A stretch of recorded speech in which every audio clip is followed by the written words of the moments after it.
Hello and welcome to another edition of the program Total Woman on AD4 TV Radio. My name is Muti Olori. On this episode, I'm being joined by Dr. Faith Ayobamidele Obafemi, an exceptional career coach and the founder of the Boost from Faith Academy. It's nice having you on the show today. Thank you for having me, ma'am. You're welcome. All right, so what does it mean to be a career coach? When you say career, you actually mean what somebody does for a living. So a career, it could be an occupation, a profession, something you do for a life or for a tangible number of years of your existence. So it's a lifetime. It's a lifestyle, it's something you do in your life. And most of the time you need a training, some sort of training, whether formal or informal for it. So when you now say a career coach, somebody that guides you along that pathway to get the best out of it. Because at the end of the day, the reason why you're doing it is for fulfillment. So the career coach that I am, I guide you through that life for profitability at the end of the day. Is there a difference between career and profession? They are synonyms actually. Okay. So they could be used interchangeably. It's just that when you say profession, it brings more vavavoom to it, when you say profess. So a career is what you do. A profession is what you profess to be. So it's the same thing, really. Okay. So I was thinking about a profession looks like what I went to study in the university, and this is my profession. And when you say career, maybe this is what I love to do. So I always thought that there's a difference. One is the professional path you want to follow, and the other one is probably passion. Nah. When you say a professional, it's what you profess to do with your life. Yeah, it adds more kink to it. So it could actually be your career, but you profess to follow this path of career. Yes, so career and profession are really the same thing, really. Okay, so can one have an outstanding life without seeking the help of a career coach? That's a dicey question. Because, is it possible? Very possible. Very, very possible. Possible because it's not the coach that will do the work for you. The coach is just a guide. The outcome, the agenda is yours to own. So let's assume that you have a life coach and your life coach consistently guides you, but you don't follow through. You're not going to get results. So your life coach is only there to guide you, to motivate you, and then take you to the point where you have results. But if you don't follow through and you don't take the steps you ought to take as you're being guided, you still wouldn't get there. So normally there are people that don't have life coaches, and they get it too because they get the motivation, they get the inspiration, they take the steps and they get there. It's just that when you have a coach, it's more organized, it's more, you're not doing it on your own. It's easier, and then you don't do everything from your own point of view. A coach is experienced. A coach comes with a wealth of experience and facilities and tools to help you through. So it makes you glide more easily, and it gives you a lot more resources at your disposal. So that's what I'll say. So it doesn't mean that if you don't have a life coach, you won't make it in life. Definitely you will. But an addition of a life coach also takes you beyond where you would have gotten on your own. It's an addition. It's like a boost. So you soar beyond where you would have on your own. Well, I see that now everybody is needing one. Yeah. I also took the leap, to go study, because I found that there is a problem, a gap in society when it comes to the relationship between parents and teenagers. So I went to study to become a parenting coach. Awesome. So, you understand? So why is there a need right now for career coaches? Why is it so crucial that I need to have A career coach. a career coach? Because when I make the decision to go study a particular thing or follow a line of profession, it is my choice. Exactly. Why do I need? I mean, I could excuse for the other one, okay, parenting or any other type, but for career and life, those are crucial areas that I've been thinking it has to do with the person. It's personal. Why is it so crucial that we need it? Okay. In my line of duty for over a decade now, I have come to realize a gap. You have a teenager going to university and you ask, oh, what would you like to study? They're blank. Or they have so many ideas in their heads and they can't really focus on anyone. And at the end of the day, they'll tell you, oh, this is what my parents want me to study, or this is what the university gave me to study. So I, as a lecturer, I have students in my class, and you're teaching, you realize that they're not interested in what you're talking about. When you call them aside and you're like, what's wrong? And they tell you, this isn't what I wanted. I'm just doing this for the meantime. They're so distracted, they're not giving their best, and they're not getting the best out of the education. At the end of the day, it's like a waste of time and resources.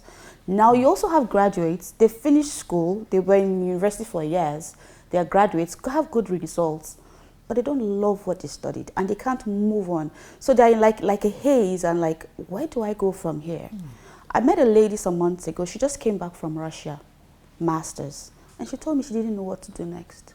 So you realize that, yes, it's their personal decision, but a lot of those decisions were made on impulse, or maybe because that's what my parents will want and make them, they will be proud of me, or what the society is talking about, or what the economy is talking about, or what will get me money.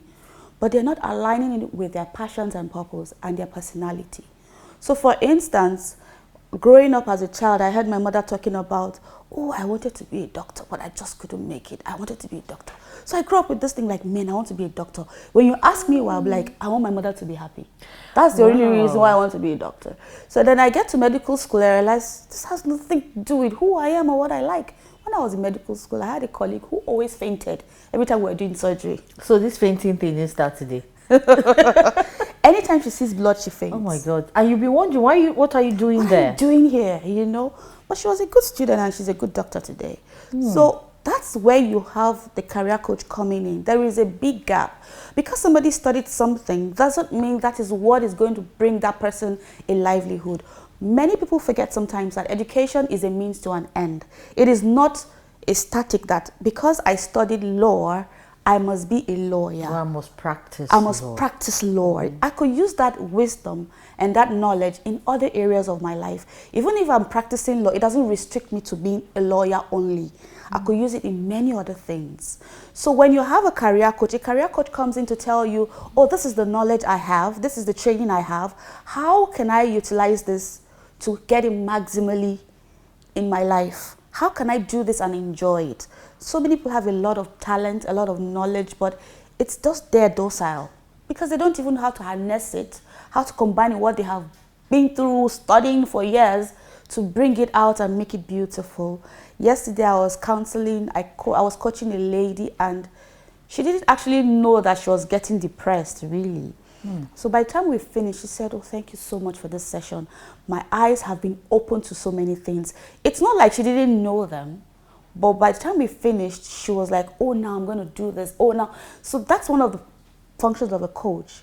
You motivate your coachee and then you lead them step by step to the solution, to that fulfillment. By them finding out, yes, going as a deep coach, inside of you them. don't do it for your coachee. Your coachee does it by themselves. So it's like you're enabling them to find who they are and become it. And it's sweeter that way. Because when you achieve it, it's like, oh, this is my achievement. I own it. You didn't do it for me. I own it. Unlike what parents try to do and buy accomplishment for kids. They're happy, but at the end of the day, they're not proud of it. It's not me. This was gotten for me. But when a coach takes you to that stage, you are proud, as in like, oh, I did this myself. It reminds me of my growing up days. My father wanted me to be a medical doctor. My mom wanted an accountant.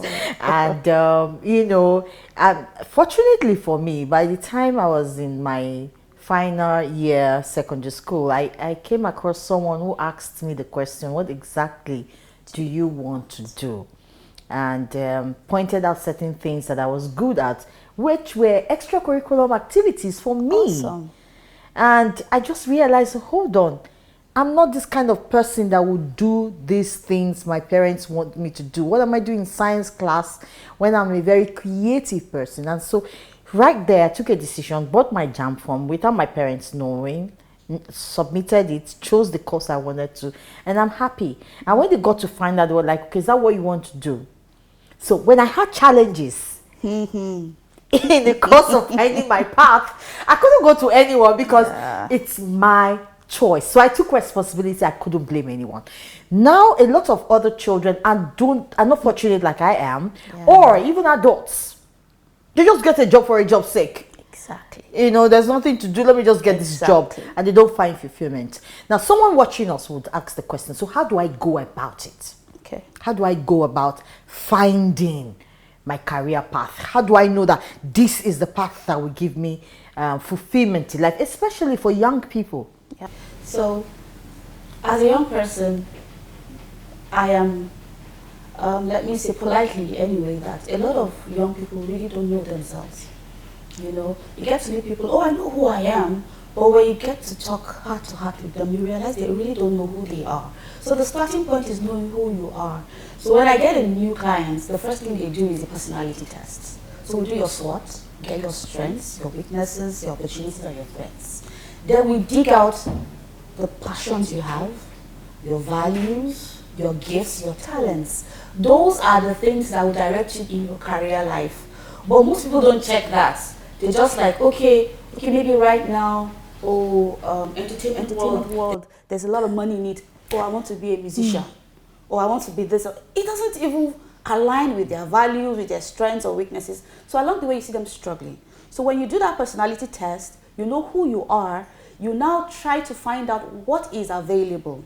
I must tell you, when you meet like secondary school students in SS3 and you ask them, who is a vet doctor? They don't know. Who is a pediatrician?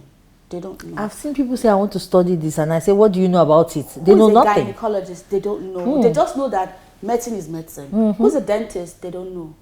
Who is an ophthalmologist? They don't know. I don't want to study medicine. They're like lost. Well, I was fortunate in my secondary school. We had a guidance and counseling section that you could go to, guide you through things, aligns you with your strengths and your weaknesses. A lot of schools don't have that these days. So when you know your strengths and your weaknesses, sometimes you even have to ask people that knew you as a child. Okay, so you look for feedback, maybe from my family or grandparents or parents. What did I like as a child? You find that some people were very good with instruments when they were children, but maybe because of situations and things, they lost it. You find someone that was very good at drawing as a child, but growing up, they've lost it. Someone that was very good singing, swimming, you know, those kind of just unique talents, and it wasn't brushed up. They lost it along the way. So they try to find that out. Then knowing that, now coming that to put it together with their personality. Oh, I know this, oh, this. And sometimes you even tell some people when you hear, the parents tell them, oh, when you were a child, you used to drum very well. Like, I used to? I didn't even know that. You know, so it makes you come to the realization of who you really are. Most people tell you they know who they are because they have been told who they are. It's not what people tell you that you are. You have to find out who you are, and a lot of people really don't know that. Now, apart from knowing yourself, you have to know what is available. Okay, with the skills that I have, what is possible? What can I do with it? What can I achieve with it? Let me give you an instance. My parents wanted me to study medicine, usual. But the first year I didn't get medicine.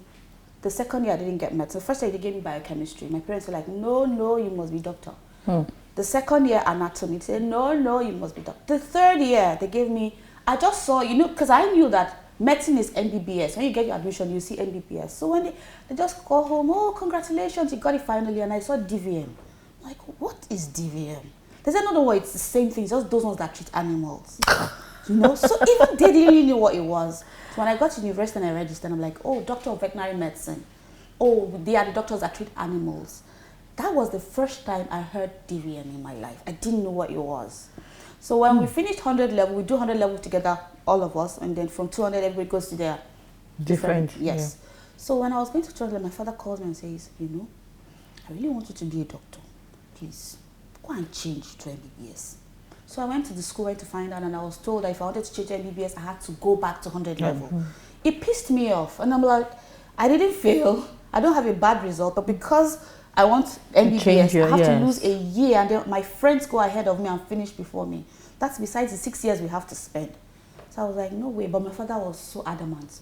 So I had to come up with a story to tell my father, at least to just get him off my back concerning that, and I was able to continue my program. And today I'm a happy vet. I am more than glad that I am a vet. I'm not a human medic. One of my sisters is a human medical doctor. She's a gynecologist, and I saw how she struggled with it. I prefer, as I am a vet doctor, to a human doctor. So, but it was later I realized that it aligned with a lot of my talents, my gifts, and other things. So some of us came to realize it later. Some don't still know it. So there are a lot of adults in their 40s, 50s. They just go to work every day, come back. They are frustrated. They don't know why they are frustrated. They're not happy doing what they do every day. And as far as I'm concerned, that's not living. That's just existence. Because if you wake up every day, you should wake up and say, oh, it's a new day. Oh, it's a new day. I have something to offer. Something beautiful is going to happen. But if you wake up and just by opening your eyes, you're like, oh, grumbling. Oh, God, that's another day. Yes, that's not a life. And all because you want to just earn a living. Nah, it's not worth it. So it's a whole lot. It's a lot. Now we know why we need a career coach. But you've mentioned something about guidance and counseling, and I begin to wonder, many of them claim they have it, but do they really exist in schools? And do these guidance and counselors have opportunity to do the job they are supposed to do? It's a question we'll need to answer when I come back on the break. It's still Total Woman on AD4 TV Radio, and we're talking about career path. And my guest in the house, who's a career coach, has been really giving us some truth and revelation that some of us take really for granted, and some of us do not have the opportunity to have someone to guide us. So you need to sit tight. I'll be right back, and we'll ask more questions so that you know what to do to find fulfillment as you choose your path in life. We'll be right back. Don't go away. I am a total woman.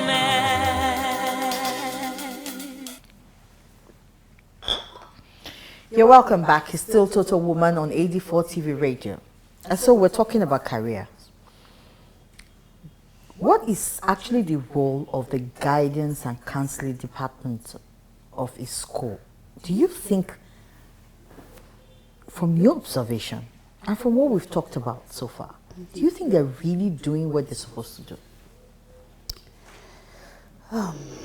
A guidance counselor is to be a guide, just as the name signifies, to guide the kids in their line of academia for their career, aligning it with their strengths and their weaknesses. Well, from what I have seen, well, most schools that say they have one, there's no way for you to ascertain if they really do, because some don't have them as permanent staff. Some have them as they come in once in a while. And then when you say you're guiding kids, when did you start the guidance? Because it's critical to know when it was started. It's very vital to start from the JSS section, because you remember at JS3, it's after the GSE exams, you now go either science, social sciences, and all that. Now, most of these kids, I've seen scenarios where somebody wants a course in the sciences, but they're in the social sciences, and they're already in SS2, SS3. So what they now want to do is they've done their WIEC, then they will now want to pick some courses that are in the sciences, so that when they're looking for admission, you say, okay, do you have physics? Yes. Do you have chemistry? Yes. But they didn't really have the fundamental basics or foundation of the sciences. So when they get into the university, they're like kind of just like lost, you know. So yes, schools might have guidance and counselors, but at what stage do they start guiding these kids? And I must tell you the truth, parents are not helping matters. A lot of schools can only advocate. But when a parent comes and tells you, this is what my child is going to study, you can only advise. You cannot foist it on that child. So you have parents these days. Another issue that has been really a big deal is when parents will allow kids to do primary 6 and all those other things. So, you know, a school says, this child needs to do primary 6. The parent says, no way. my child is going to GS1. And you must, because she's Yes, 10 and she must at enter that secondary school. I think age, there's a it's like a competition. competition. Yes. So schools are trying, but honestly, we mothers, parents, sometimes we make it tough for the schools. Well, it's not even easy on them themselves because some of them don't have the focus on where they want to go to. So that brings me to the question of some people say, oh, I want to follow my passion and turn my passion to my career. Yeah. But sometimes those passions are not financially viable. So what do they do at that point when, I don't know if it's advisable by you, but if someone finds himself at that position, what would you advise? There is no passion that is not financially viable. Depends on how you package it and how you pamper it. Let me use that word. Because even if you say this person is a doctor, is a medical doctor, if you don't do the necessary things, I've seen very poor doctors that are tattered and they are finding it difficult to even make ends meet. So I wouldn't say that there's no passion that is not financially viable, but how you now pamper it and beautify it and bring it out is what now makes it show. There is nobody that's going to pay you if you don't have value to offer. Because if I'm going to get something, I want to know that what I'm getting from you is the best, and you're the best person to offer it to me. So the only reason why I will not pay you for it is because I do not think you're offering me the best, or I don't think you're the best person to give it to me. So whatever your passion is, you have to boost it up, you have to pamper it and package it in such a way that it is exuding value. Now, I hear passion is something that wakes you up in the morning. Yep. So should I leave my passion and follow something that will put food on the table? What I'm saying is if you leave your passion, you're still going to come back to it. A passion is something that keeps nudging at you. You cannot let it be. You have to come back to it. If you have a passion for teaching, you love to teach, and you're a medical doctor in the hospital, you don't have the opportunity to teach, I kid you not. When you hear of a program where they need to teach kids on some medical things, you're going to be one of the first people to key into it and say, oh, you will even volunteer and say, I'll do it for free. I just want to do it. Do you know? So in that situation now, you're a medical doctor in the hospital, maybe you don't teach and you don't do other things. What stops you from opening up a little institution or a little academy that brings kids that are interested in medical line just to take them through some weeks of like what it means? You charge the parents a few fee and you will realize that the ignorance in the society is going to be reduced. That's what I'm saying. You can monetize your passion. It depends on the skill, the training, the tools you're adding to it. Every passion can be monetized. You just have to add value to it. Once it's exuding value, you're going to get money for it. Wow. So that you see why you need a career coach. So let's look at family, balancing your career and family. How do you go about it? Because for now, especially in this times and season, it's very difficult.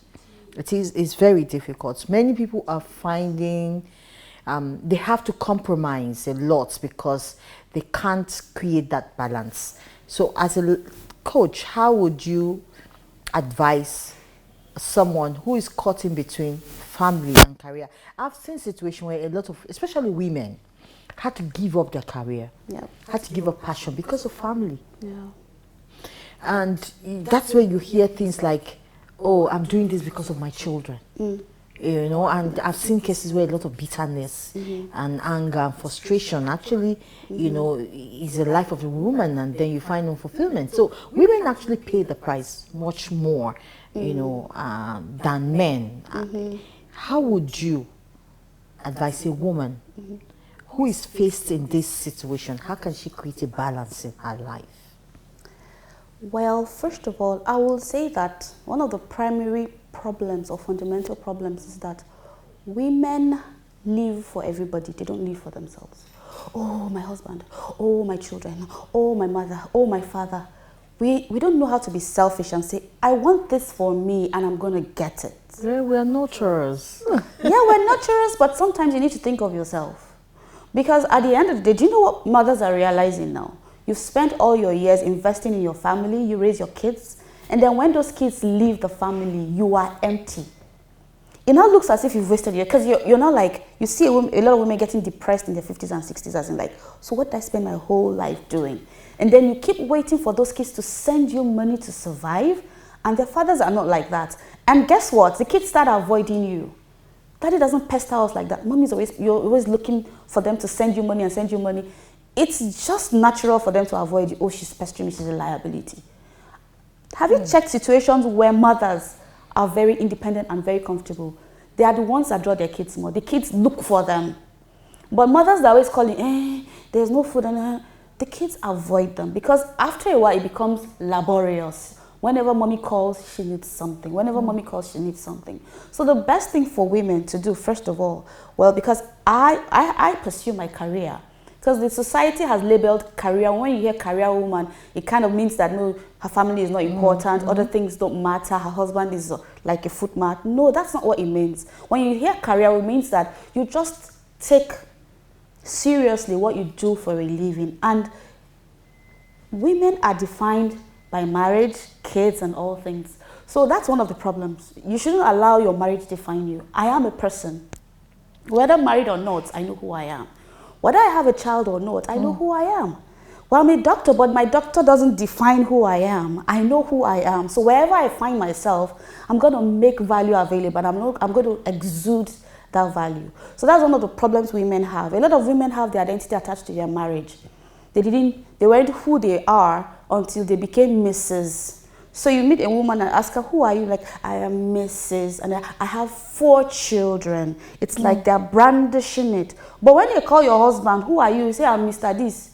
He won't tell you I'm married to this, I have so children. He owns his identity and he works on that level. That's why sometimes we say men are selfish. They're not selfish.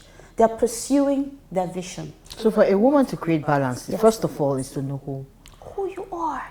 And be comfortable in your own skin. Be who you are for yourself. You don't have to be Mrs. Have you not seen women that are waiting for the fruit of the womb? They're like, oh my God, if only I can have children. Or women that say, if only I was married. As if marriage completes them. But men are not like that. A man that is not married is living and fulfilling his life to the fullest. So when a woman now comes and you say, okay, this is my career. Let me give you an instance. I have a friend. She won this government UN thing once, 7 million naira, and she started a business. The business was doing so well, and we were even patronizing her. So she ran into some issues, and the whole thing broke down. And since then, she hasn't been doing anything. So I called her one day, and I'm like, do you know this business you are doing was a really, really good one? Why don't you start it over again? Oh, the kids, the marriage, the home. The last time I spoke with her, she was almost getting depressed, because everybody goes out to do their thing. You are there. You're not really adding value, giving value. And before you know it, you start getting anxious. Oh, I'm not doing this. Do you know that now kids ask, Mommy, why is it that Daddy is doing something, you're not doing anything? they do. They do. It's even worse when they tell you, did we ask you to give up your passion? They would ask that question. I can guarantee you they would ask, and don't tell me, oh, this children are ungrateful. So how do we go about choosing a woman? Would you advise her to go about choosing her career path, and no matter how far she's gone or how far she's come? She's coming. What do you love to do? What are you passionate about? You know, women are very passionate beings. When you're passionate about something, no matter how difficult it is, you make it work. Look at the delivery. Look at marriage. Do you know how many women are making their marriages work despite the difficulties in it? So a woman can do and achieve anything as long as you want to do it. Stop allowing excuses. Stop giving excuses. Do you know? Let me give you a secret. If your husband knows that you don't really know what you want, he plays on it. It's not like he's wicked or selfish, but he also wants to have his way. It's like, who can get his way or her way? Like, I have a friend, we were in medical school together, she graduated, and at the final year, she was getting married. So she was getting married, and I'm like, oh, so what's going to happen now? She said, her husband said he will take her to Lagos, and then there she will get her a job. And we both knew that we wanted to be lecturers. Okay, in Lagos, there is no vet university. There's no university that offers veterinary medicine.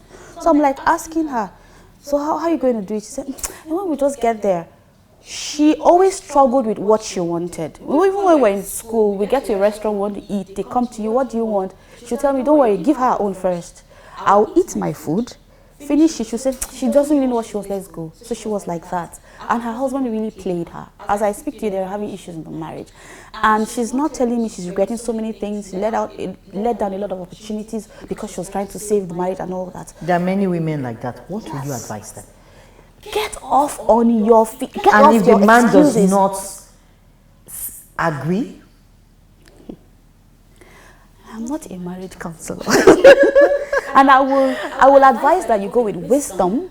But personally, I guess I had gone far in my career before I got married. I had my master's. So when my husband came on board, he saw who I was and he understood who I was before we signed that contract.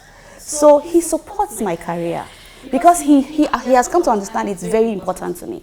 But one of the problems with women is they'll pick one thing today, tomorrow they'll pick another thing. Even the man is not seeing the seriousness in that thing that you are doing. If a man knows that this thing is key to you, he's not going to play with it. He knows this thing is one of the things that is vital to this woman. So every woman should know that thing that is vital to her and get at it. Stop giving excuses. Stop using the children. Stop using the husband. Some will say it's even the money. I don't have the time. Create it. Dr. And get a coach. Yobamidele Obafemi, thank you. An exceptional coach, you will say. Honestly, if you want to, first of all, have a fulfilling life, you must know who you are. And knowing yourself will guide you to picking your career path. Because if you make the mistake today, you will live with the consequences tomorrow. So whatever you do, make the right choice. Start with knowing who you are. And for women, no excuses. There's something in you that would help you to add value to society. Dig deep, ask questions, and get it out so that you can be strong and independent for your children. That's our program today. Thank you so much for sharing Thank you so your thought much. with you. Okay, I know if we come and ask now, you're going to give us a lot of prizes. But don't worry, we're coming to see you. You're always welcome. Our doors are open.